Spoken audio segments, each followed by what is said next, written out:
হিমাংশু তো সব জোগাড় করে, খালি পেটে নকশা তোলে, সেই মেয়েটা পার ইন্ডাস্ট্রির আচল মুখার্জিকে টক্কর দিয়ে চলে গেল তুমি আগের বেলা।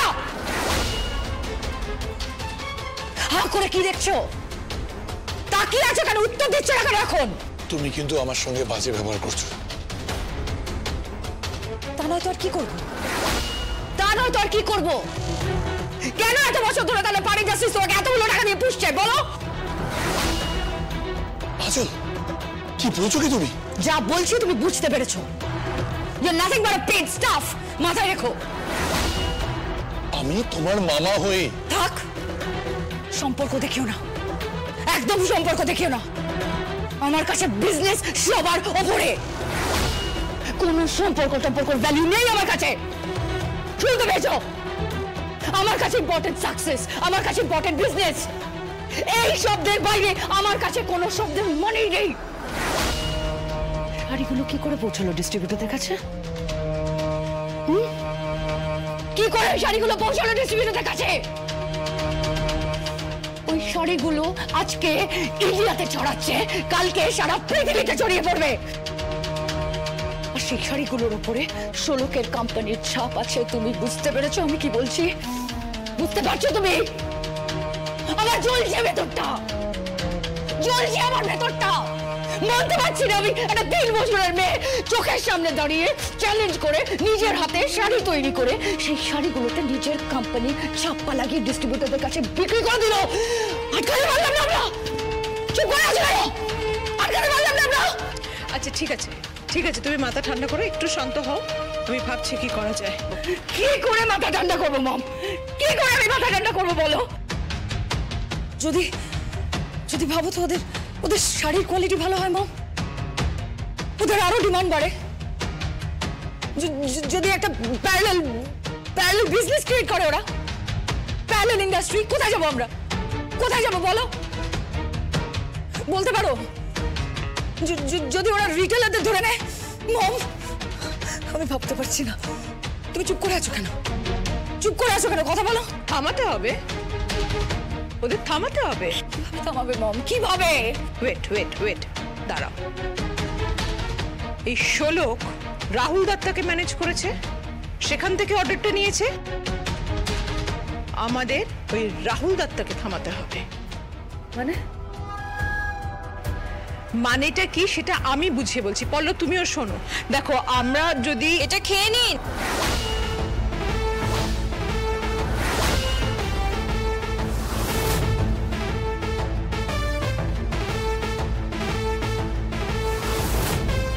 তুমি এই ঘরে এসেছো, কে নিয়ে এসেছো ওগুলো হাতে? কি ওসব? ঘোল।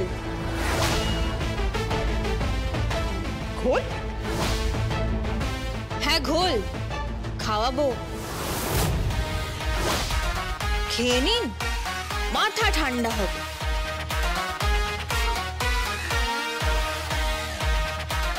নিন, ধরুন, খেয়ে নিন। মজা করছো আমার সাথে? ক্লাউন ভেবেছ আমাকে? ক্লাউন, জোকার ভেবেছ আমাকে? মজা করছো? কি ভেবেছো তুমি?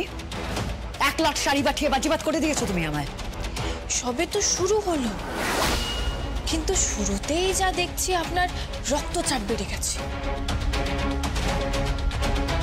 আমি তো চিন্তায় পড়ে গেছি যে আমার রায় বাঘিনী ননদিনী এত চেষ্টা করেও ব্যর্থ।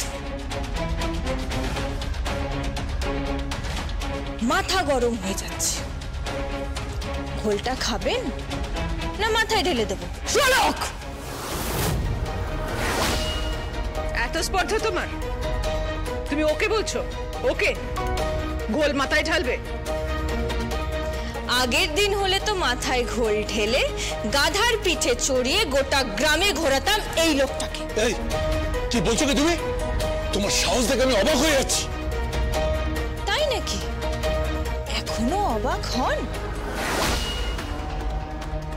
কালকে তো আপ্রাণ চেষ্টা করেছেন ওই পতিত পাবন পোদ্দারের সঙ্গে শাট করে, যাতে আমার মালগুলো না আসে। গুন্ডা পাঠিয়েছিলেন, গুন্ডা পাঠিয়ে কাপড়গুলো নষ্ট করার চেষ্টা করেছিলেন। কিন্তু কথাই আছে না, তোমরা চলো ডালে ডালে আর আমি চলি পাতায় পাতায়। নিন, খেয়ে নিন, নয়তো কিন্তু মাথায় ঢেলে দেবো। তুমি কেন মাথায় ঢালবে? তুমি তো এই বাড়ির কাজের লোকেরও যোগ্য নও। তুমি আমার সাথে প্রতিযোগিতা নামবে।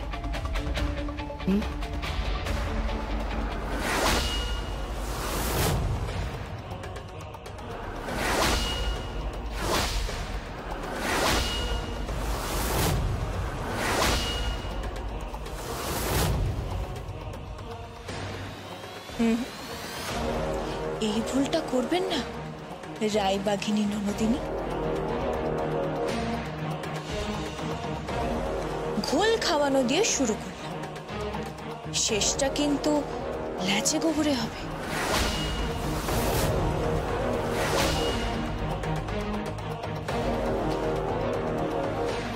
থামাতে হবে, এই মেয়েকে থামাতে হবে পল্লব।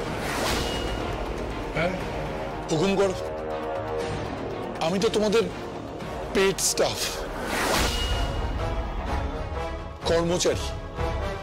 জামাইবাবু এসে বলে যাচ্ছে আমি পরজীবী আর তোমরা বলছো কর্মচারী।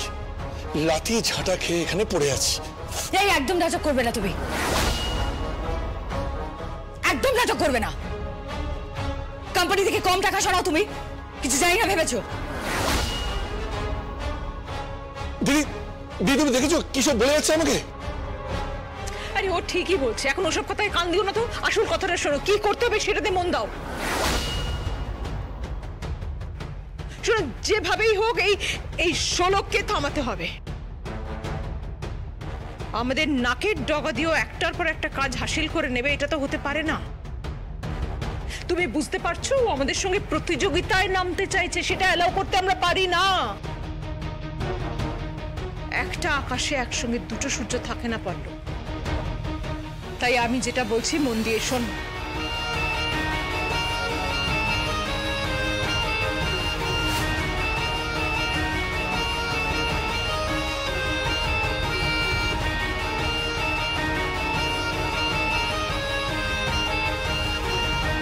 বুঝতে পেরেছো?